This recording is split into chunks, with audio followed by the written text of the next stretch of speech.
These are 10 of the greatest musical numbers in Family Guy, starting with the time Meg serenaded us on her lovely new life in Chelyabinsk, Russia in the song This Old Town from the episode Adult Education. But before we can look at that song, we first need to look at the prior episode from Russia with Love to see how we got here. Brian, you got hacked. So Brian's Instagram gets hacked, giving the hacker access to all 5 of the followers he has. This hacker is destroying my Instagram. I have a brand. Which consists of stolen jokes and pseudo-intellectual reflections that actually mean nothing. On second thought, he might just have what it takes to be a modern-day influencer. But why does he need this account so much? I may have sent some weird DMs to Zendaya that I'd rather not see the light of day. That's fair. I hear she has shooters out there. One of them being Spider-Man. And why exactly are you trying to pick a fight with Spider-Man? The hacker contacted me. He's demanding $10,000. I hear you're looking to kill somebody. He wasn't, but it could be good to keep that idea in the back pocket. But Meg is also good at other things, like pinpointing somebody's location, apparently. I don't know how you're gonna find... That's in Russia. Looks like all those hours spent on the dark web have paid off for Meg. Does it outweigh the psychological damage? Probably not. So, are we gonna go find this guy or what? All right, looks like we're going to Russia. So the trio does just that, finding Brian's hacker, Ivan. Come in, I explain over cup of coos. Heck of a haircut there, Ivan. Did you tell your barber you want the Freddie Mercury mustache, but on your forehead? But Ivan quickly takes a liking to Meg. You are like big, beautiful nesting doll that holds other dolls inside. I guess in Russia, telling someone that they look like they could fit 4 more people inside of them is a compliment. When it comes time to return to Quahog, Meg makes a shocking decision. We came here to find your account, but found something much more valuable. My happiness. I'd actually probably value your happiness at about 350, but she shouldn't let that stop her. I'm an 8 in Russia, Brian. I'm staying here. And so she does, as when the next episode, Adult Education, rolls around, Meg is still living in Russia. Still, it's gotta be hard leaving your whole life behind and adapting to a foreign culture. Wonder how she's doing. Well, judging by the song she sings, you'd think she just moved into Disney World. It's so bleak, but to me, it's perfect. And no, Mila Kunis didn't work up the courage to have her own musical number. That's actually Seth MacFarlane's sister, Rachel MacFarlane, voicing Meg for the first time in 25 years since she voiced her in the original pilot for Family Guy. I've never felt so much at home. In the song, Meg expresses how, despite the bitter, cold, and gray atmosphere of the city, she finds it to be everything she always wanted. Oh, the benefits of setting your goals and expectations as low as the ground floor. So pale and plain and homely, that's our name. And who wouldn't want to stay in a place where the townsfolk literally sing of your beauty? She's the belle of the ball here, which makes sense considering the song is a reimagining of Belle's song from Beauty and the Beast.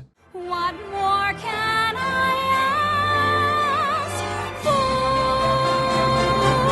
for? Well, to not live by a combustible nuclear power plant probably isn't too much to ask for. Still, it's a welcoming change to see Meg find her happiness in a land so far away, with Rachel MacFarlane really nailing that Disney princess vibe for the song. Her Russian citizenship lasts for only 1 episode, but don't worry, Meg. We'd all deport you back there if we could. And we went from one serenade to another to see when Stewie wrote a touching ballad for Susie Swanson called Everything I Do It For You in the episode Ocean's 3.5. So after what feels like an eternity, Bonnie finally delivers her baby. Congratulations, Mrs. Swanson. It's a beautiful baby girl. Who hopefully doesn't have any lasting issues after being in the womb for like 5 years. It's hard to believe she's already 18. Slow down, Quagmire. They haven't even gotten the amniotic fluid off her yet. But as soon as Stewie lays eyes on her, he becomes smitten as well. Who is that angel? That's Susie Swanson. You don't say. Young, barely alive for a few days love. I'm sure Stewie won't let the fact that Susie can't talk stop him. And Stewie figures the easiest way into the newborn's heart is a love song.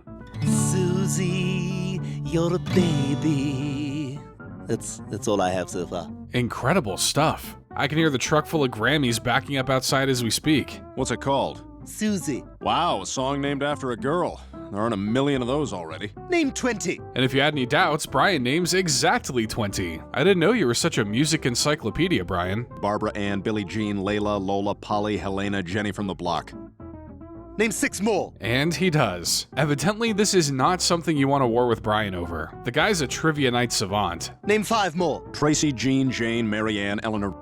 Go yourself. I know he was just trying to make Stewie mad, but Brian actually name dropped some bangers there. And if you want to check some of these songs out, you're gonna need the right tools for the job, which is where today's sponsor, Raycon, comes in. When it comes to listening to music or watching a potentially unhealthy amount of Family Guy, Raycon's everyday earbuds have given me one of the best user experiences that listening devices can provide. By far, what I find the most impressive about Raycon's earbuds is just how effective their active noise cancellation is. Normally, you'd need some big, bulky headphones to drown out the world around you, but Raycon's managed to do it with their tiny earbuds. So whether you're out in the hustle and bustle of the real world or in the comfort of your own home, Raycon allows you to lock in to whatever you're listening to. Plus, if you're like me and forget to recharge your devices until the very last drop, you'll be happy to find out that Raycon's latest model possesses an impressive 32-hour battery life. So you can go an entire day with these things in your ear and wake up the next morning with them still juiced up and ready to go. I've seen a few of you comment that you've used our videos to help lull you to sleep, and you can rest assured that Raycon will make sure I'm the last thing you hear before falling asleep and the first thing you hear when you wake up. Tell me that isn't the dream. They're also both weatherproof and sweat resistant, which with a name like mine, I obviously need, and their ergonomic design is built for comfort for a huge range of ear shapes.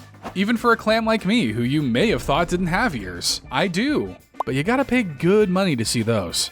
But seriously, these earbuds have made working on this channel so nice. Whether it be watching several episodes a day while writing the script or making sure my voice is perfectly mixed for your listening pleasure, my Raycons are with me every step of the way. And I want to extend that same satisfaction to you. Go to buyraycon.com/sweatyclam where you'll get 20% off the best-selling everyday earbuds. That's right, Raycon is offering 20% off the everyday earbuds when you go to buyraycon.com/sweatyclam. You'll be supporting the channel a ton if you do, and you'll be upping your listening experience in the process. So check the description or the pinned comment below for the link, and thanks again to Raycon for sponsoring today's video. Now let's get back to the show. So Brian's comments won't stop Stewie from lusting over Susie. Look at that, she can fit that whole bottle in her mouth. Well, being a dirtbag is one of the first steps to becoming a great musician. So Stewie brainstorms by making his way through each guitar chord. Look at all the stuff out here, and then we go to an A minor. A minor singing about a minor in A minor. I think you've cracked the code to this music thing, Stewie. At least Brian's negative criticism is enough to drive him. Why are you bringing me down? Don't bring me down! Music and lyrics by Stewie Griffin. And after enough time, Stewie has not only made a song, but has made an entire music video to win over Susie's heart. There, all done. All right, Brian, get ready to feel. And what follows is a mind screw of a music video. Probably worth noting that Stewie did not write this song, instead borrowing it from one of Canada's greatest exports, Bryan Adams. Brian doesn't even wait until the end to start giving feedback. I'm not following the story arc here. Shut up! But you can tell Stewie really poured his heart into this song he didn't make. If anything, it's further proof that McFarlane can make any of his silly little voices sound good in a song.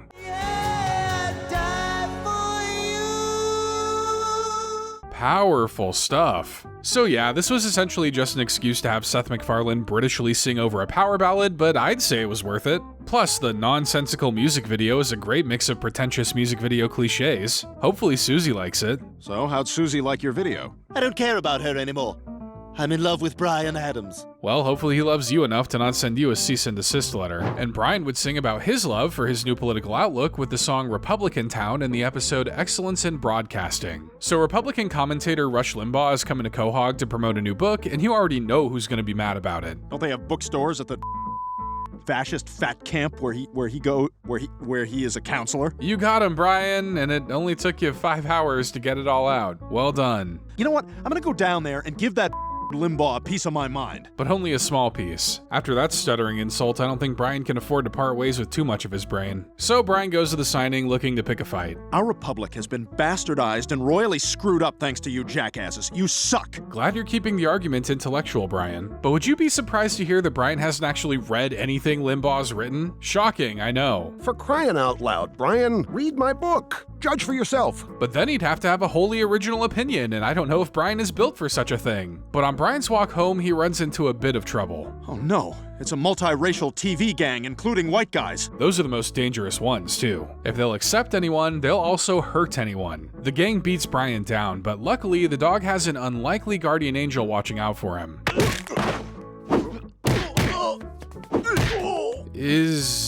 Is this also in the book? Maybe he should put the political stuff on the back burner and lead with the martial arts instead. Thanks, Rush. It was nothing. I mean, you'd have done the same thing for me. Yeah, of course. Only with a little less butt kicking and a little more running in the opposite direction as fast as he can. So after that experience, Brian decides to give Rush's book a try, flying through it in one night and coming to a shocking realization. Conservative republicanism is the answer. Good.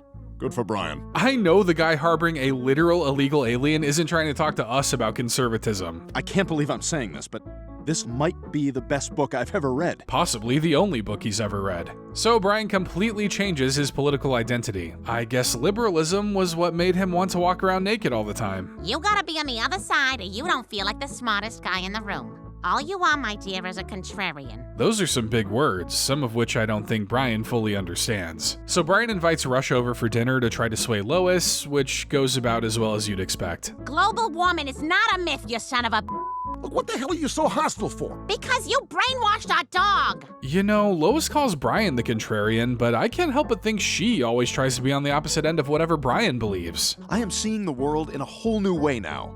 To quote a famous troublemaker, I have a dream. And that dream is spelled out in a little ditty set to the tune of The Company Way from the hit musical How to Succeed in Business Without Really Trying. I dream of Republican Town. A place of uniform suburban houses, well-ironed husbands, and dutiful wives. Could be either heaven or hell depending on who you ask. 'Cause when you come down to it, this is where we all belong. The song is a fun little fantasy built by Brian's temporary delusion, earnestly showing the good and misguidedly showing the bad of his new beliefs. Plus, you can tell Seth MacFarlane is having a great time with this little tongue-in-cheek song. If only they could have gotten Rush to actually sing. Would have really brought it home. But Peter, Joe, and Cleveland would try to bring Quagmire home from Korea with the K-pop-inspired song Candy Quahog Marshmallow from the episode of the same name. So the guys are going through some of Quagmire's old stuff when they come across a new piece of his lore. This is Winter Summer. It was a Korean soap opera that I was in. You were in a Korean soap opera? The man really can do it all, except maybe take no for an answer. So the guys pop it on to see Quagmire playing a character called American Johnny. In case the name wasn't obvious enough, he's dressed like Evel Knievel and has a cell phone big enough to give him brain cancer. 안녕 못양이 난 rock'n'roll이야. And surprisingly enough, the guys actually get super invested in the show. If he's Son and Bone Y don't get together, I'm gonna myself. Didn't peg the guys for being big soap opera stans, but whatever keeps them off the streets and away from destroying the neighborhood is good in my book. 기소해주면 난 기불가야. If he tried to pull that in the States, he'd probably get his crotch tasered. So the guys decide to binge the whole series, getting all the way to the climactic moment where American Johnny's bride-to-be is killed by a bus. Quagmire, give me the last tape. Huh. Sorry guys, there are no more tapes. Well, we're used to dealing with cliffhangers by now with how quickly streaming services cancel shows, but the guys may literally combust if they don't see the resolution. That episode's not online anywhere. I even tried the Korean search engine, Bing Bong. That's not real. Somebody has gotta teach these guys the power of pirating ASAP. And with the show never having aired outside of Korea, there's only one logical next move. All right, gang, me and the guys are off to Korea to find the last episode of a soap opera Quagmire was in. I'm not sure what Peter's PTO looks like, but dang, I gotta get me some of that. And an income I don't mind flushing down the toilet, I guess. Once they're in Korea, they struggle to find the last episode, but meet someone who may be able to help. Glenn Quagmire? Sujin? A country of 51 million people and they just happen to run into each other. Korea really is a magical place. I wish it was real. So, Jin, we actually came here to find the last episode of Winter Summer. Would you happen to have it? Of course. So they all go over to Sujin's home to watch it, and you'd think a family member died with how sad they are about it. Why would American Johnny leave Korea? He had everything. Love, a family. And he threw it all away to be a lonely, perverted man in America. Kinda sounds like the tale of another lonely, perverted man in America, huh? I'm not gonna make the same mistake American Johnny did. I'm staying here. Oh yeah, just immigrate there, something that's notoriously easy to do. And when they're unable to talk him out of it, Peter realizes the only way they can break through to Quagmire. There's only one way to get through to a Korean. Through their music. Not sure what Joe was planning, but getting the death penalty doesn't sound like a fun time, so let's go with Peter's idea. And if you won't listen to us, maybe you'll listen to, us. But singing. So the guys fly into a colorful, baby-oiled-up song to convince him Korea isn't the place to be. Everything in this land is complete nonsense. Even worse, Kim Jong-un lives across that fence. I know they're trying to downplay Korea, but there's something about K-pop I just can't look away from. It's like watching a car wash with fireworks and catnip. Come on, come on, come on home. Quahog is your home, boy. Now you might be thinking, Sweaty Clam, this music video makes too much sense. Don't worry, they've got you covered. Candy, Quahog, Marshmallow. Candy, Quahog, Marshmallow. And what that roughly translates to is that Quagmire is meant for the US. I think. I don't know, my eyes kind of glazed over at the pretty colors a minute ago. Come on home. Quahog is your home, boy. Unfortunately, their little bop doesn't sway Quagmire for like a few minutes. He comes around at the last moment. Who wants to live in Korea? Their name sounds like gonorrhea. Even though this was kind of a diss track towards Korea, it still manages to cheekily parody K-pop in a way that's as catchy as it is nonsensical. But I'll let the K-pop fans decide if I thought this was bad, because I don't want the smoke from those guys. But Brian literally wanted the smoke, which drove him to break out into song to get Quahog behind legalizing pot with the song A Bag of Weed in the episode 420. So Peter and the guys decide to prank Quagmire one day by shaving his cat.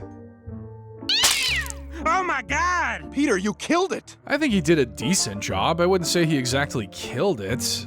Oh, wait, no, he actually killed the cat. All right, I have an idea. How about we hide the cat's body and leave that window open, and that way it'll seem like the cat ran away. Another prank that ended in a murder. I hear that's why Punk'd got canceled too. So Peter decides to drunkenly drive him and Brian someplace to bury the body, but they get pulled over by the police. The driver is inebriated and covered in blood. He's got scratches on his face and arms. There's a blood-soaked corpse in the back seat. Yeah, everything he's doing is illegal, but not too illegal, so they let him go. Our boys in blue, ladies and gentlemen. Pot! Small amount of pot! Oh, thank goodness. And here I was ready to give up on law enforcement altogether. That'll teach Brian for wanting to have a good time without putting others in danger. Luckily, Brian's able to get bailed out quickly. Lois, don't be a hypocrite. You've smoked pot. Well, show up, Ryan, but I'm thinking about the children. And who says she can't be stoned while thinking about them? So Brian isn't looking to give up the habit, but he apparently forgets he needs to take random pee tests. Right now? Yes, right now. Here's some magazines to get you going. Look, Joe hasn't peed on his own free will in a while. I think he forgets how it works. Luckily, there's a baby who's too excited to help. Come on, Stewie, hurry up and pee. Joe's waiting for me. Brian, you know I can't go unless you stare at it. No use in lying to Lois, this is exactly what it looks like. Lois tells Brian it's time for a change, and he couldn't agree more. It's time for Quahog to legalize marijuana. Unfortunately, Brian has the soul of a hippie, but the voice of a narc. Enough with this phony war on drugs! You think he's promoting NyQuil with the way he's putting people to sleep, but Stewie shows him the best way to get their attention through a catchy song about how incredible pot is. But all you need is a bag of weed to really get a kick. And I guess handing out free samples doesn't hurt either. There's a dealer out there somewhere mad as hell right now. Don't buy into all the fear. Cause all we need is a bag of weed to make us wanna cheer. Does it kinda feel like propaganda? Sure, maybe, but a song with a bong xylophone solo can't be that bad, right?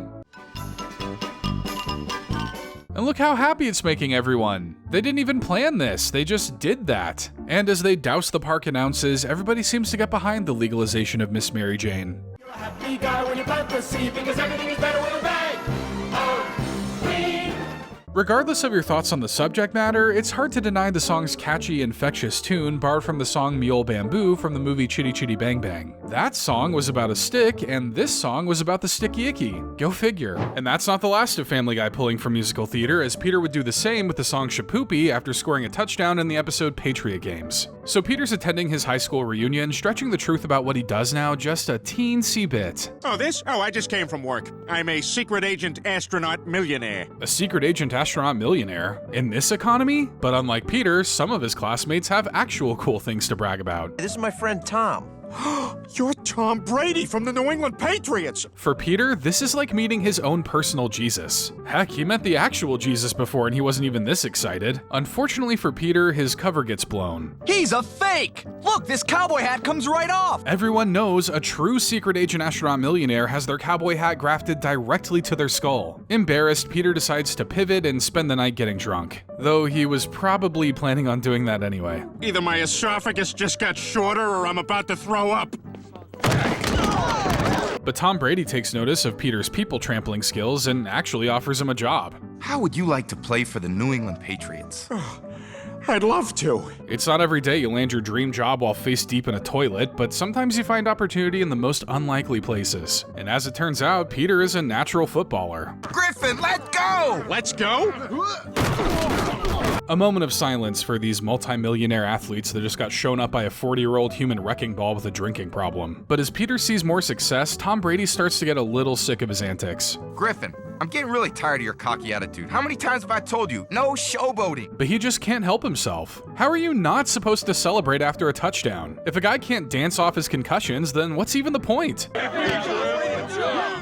it, Griffin! I said no showboating! This calls for a victory tune. And what's the best song for a game of football? How about a song about a girl from the 1950s stage musical, The Music Man? Head in the clouds, feet on the ground. She's the girl he's glad he's found. She's his shaboopy. Now, I have no idea what a shapoopy is or how it pertains to football, but the crowd loves it, the cheerleaders love it, and I'll be honest, I love it. Squeeze her once when she isn't looking. Get a squeeze back, that's fancy cooking. Once more for a pepper up. I bet you weren't expecting to learn how to court a woman when you flip on Monday Night Football, but who says there isn't anything to learn from watching guys bash into each other over a stewie-shaped ball? Who's hard to get? Shaboopy, shaboopy, shaboopy. But you can win her yet. The celebration gets so big that even the players want to get in on the action. But not Tom, who's looking like he wants to sack Peter. No! But not everyone is immune to the shapoopy mind virus, as it seems to affect almost everyone in the stadium and beyond.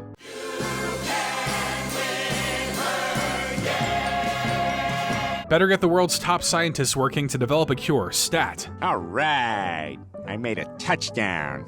Griffin, you're fired! Even though his run on the Patriots was short-lived, Peter still managed to give us an all-timer musical number, merging McFarlane's love of musical theater and the energy we all feel after we do something great for once. How the New England Patriots aren't playing this classic at every game is a mystery to me. But there's no mystery about who's to blame for the town's alcoholism, as illustrated by the gospel-inspired song Mr. Booze in the episode Friends of Peter G. So Peter sneaks in a little booze for his and Brian's trip to the movies. All right, I'll get in on that. Whoa, Brian didn't turn down a drink? This is absurd. Next you'll be telling me that oil is flammable and that forks are found in kitchens. I'm not the only one talking. That big guy up there on the screen's been talking through the whole movie. You'll have to be patient with him. He just learned what a movie is today. All right, Iron Zering, you asked for it. And in a refreshing twist of events, Peter and Brian are actually held accountable for their troublemaking. This court sentences you both to 30 days of Alcoholics Anonymous. Despite sounding like a magazine where people can write about their drunk adventures, AA is actually way less fun. And you can bet Peter is going to treat it with the utmost respect and dignity. I was responsible for the death of an innocent 8-year-old girl. What kind? What? What kind of car? Yeah, Peter heard that you killed a kid, but he really wants to know if you looked cool doing it. But if this group is all about telling stories, then Peter's got a few that he's positive will impress the group.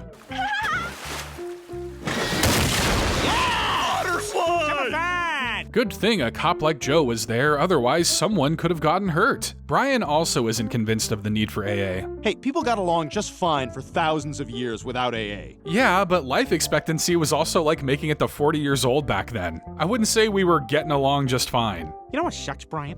We don't got a problem with our drinking. It's everybody else who's got a problem with our drinking. Dang, I didn't think you could fit the entire denial river in this living room, but they found a way. But these two obviously well-adjusted adults realize what they need to do. Hey, anyone in the house addicted to alcohol? It's like walking up to a raging fire and saying, you know what you need to fix you? Some more lighter fluid. You all stopped drinking because you were hurting your loved ones.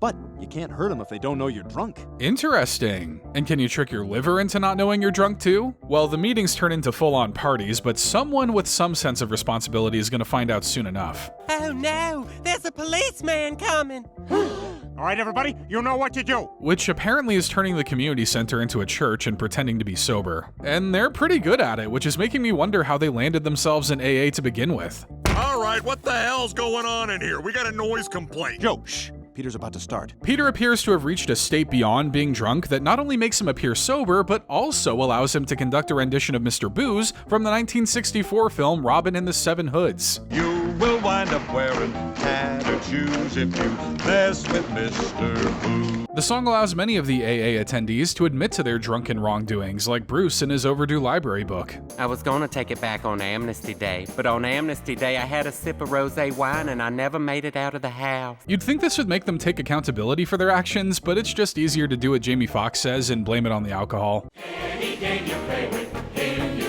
lose, so don't mess with Mr. Boo. But if anything, the song leads to some startling realizations about the citizens of Quahog, like why Ollie Williams speaks the way he does. This poor gentleman used to speak in long, eloquent sentences, but after years of drinking, he can only speak in short, choppy utterances. Aw, but I like that about him. The weather report never needs to be more than just one word aggressively shouted at me. Don't mess with Mr. Boo. Oh, Mr. Booze. Don't mess with Mr. Boo. And sure, Family Guy did borrow this song, but the original didn't have people doing Mario spin jumps and dolphin flips.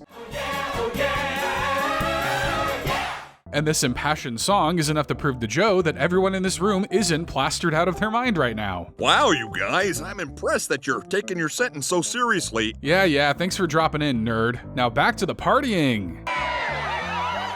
The show managed to take an established song and honestly elevate it thanks to a higher tempo, the show's signature brand of comedy, and a very fun series of choreography. And it manages to be an earnest warning of the dangers of alcohol. I'll drink to that. And Stewie would sing earnestly about Chris's Down syndrome date with the fun yet somewhat respectful song Down Syndrome Girl from the episode Extra Large Medium. So Chris and Stewie end up getting lost while out hiking with the family. Stewie, are we gonna die? Hey.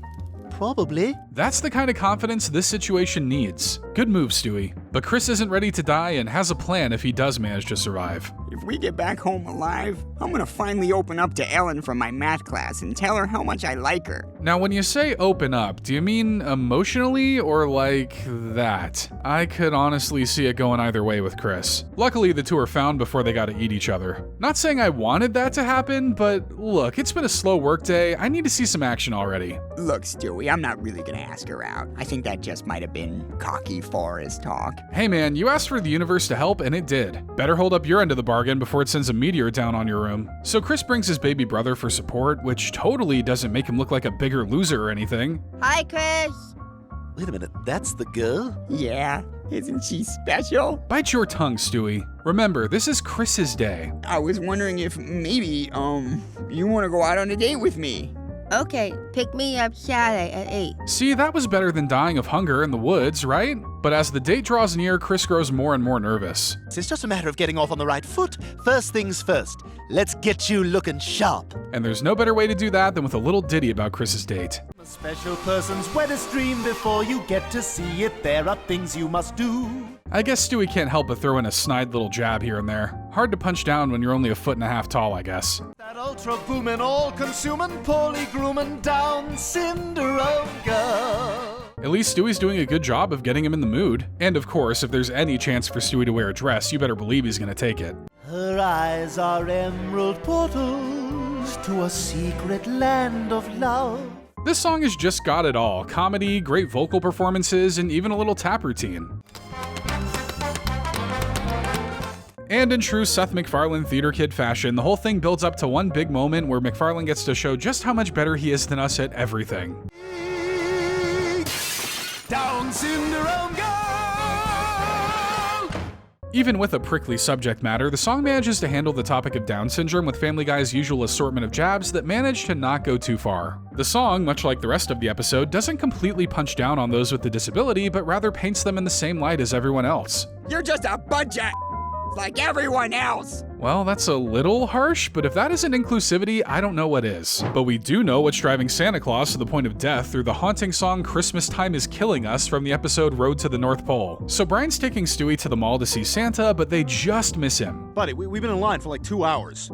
Sorry, I'm done. You want your kid to sit on my lap? Meet me at the bar at Applebee's. Not sure if it's a good sign for the year if Santa's pre-gaming Christmas with $1 Applebee's cocktails, but an annoyed Stewie isn't letting him get away that easily. You're driving me. Let's go. Right, driving you where? To the North Pole to see Santa Claus. How after all this time has Stewie not built some kind of teleportation device? It seems like he needs Brian to drive him across the country at least once a season. But Brian just takes him to a North Pole pop-up off the highway, hoping it'll be enough for Stewie. Do you think I'm an idiot? Huh? Do you? I mean, you did think that bozo at the mall was the real Santa, but Stewie needs to get to the real North Pole to complete his plan. I'm going to kill Santa Claus. Sounds like somebody just watched the Santa Claus and figured they could do the job better than that old man. But after enough missteps and sidetracks, Brian tries to shut this mission down completely. You're not gonna kill Santa Claus because he doesn't exist. Dang, that's not just ripping the band-aid off, that's ripping it off with an industrial saw. But with Brian unable to convince Stewie, the two trek across the snowy tundra by snowmobile and then by foot, eventually coming across a large Christmassy gate. We made it, Brian!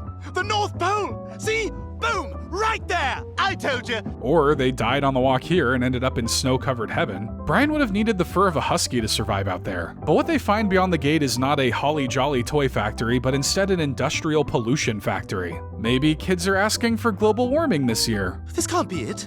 This can't be Santa's workshop. Well, the guy who answers the door does look like Santa, or at least a Santa that was left under a heat lamp for too long. I thought you were supposed to be jolly and happy. I used to be.